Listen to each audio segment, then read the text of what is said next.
The snail and the path. It was early morning when a small, glistening snail slowly began its journey. The dew on the grass was still fresh, shimmering like tiny jewels under the first rays of the sun. Its shell, a delicate spiral of browns and golds, glided silently across the moist earth, leaving a glistening trail behind it, thin, almost invisible, but with a quiet purpose. Unbeknownst to the snail, this trail would become something far more important than just a mark of its journey. As it moved, the snail took its time, inching forward with a steady, deliberate pace.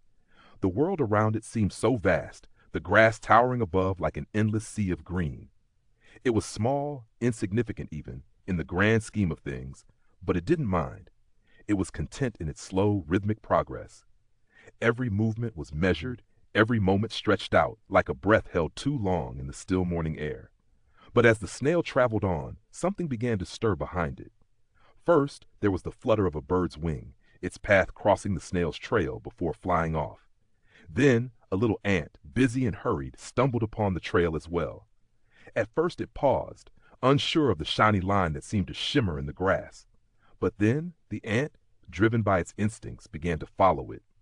What neither the snail nor the ant could know was that others were following too. The trail, so simple in its creation, had become a path, a guide for all those who needed it. A rabbit, bounding through the underbrush, noticed the trail and followed it toward a patch of fresh clover.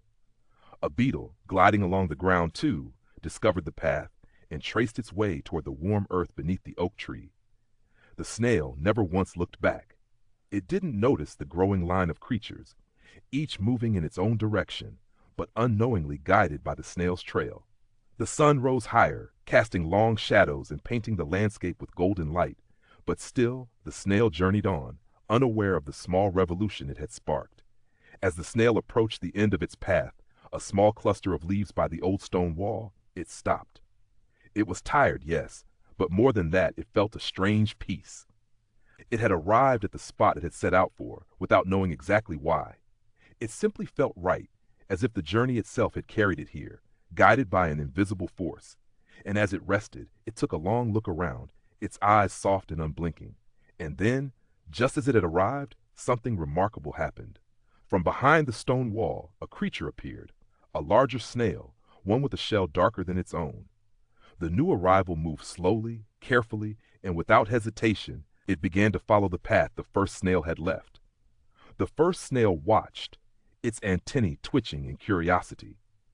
There was no recognition of the path it had made, but there was a quiet understanding, as if the snail knew that every journey, no matter how small, leaves its mark on the world. And so, in the quiet of the morning, the snail remained still, content in the knowledge that its journey had meant something to someone, perhaps even to something far greater than it could ever understand. It didn't matter that the snail would never know how many creatures followed the trail, or how far it led. What mattered was that, in its small and quiet way, it had made a difference. It had unknowingly guided others, one step at a time. If you enjoyed this story, don't forget to like, share, and subscribe to help the channel grow.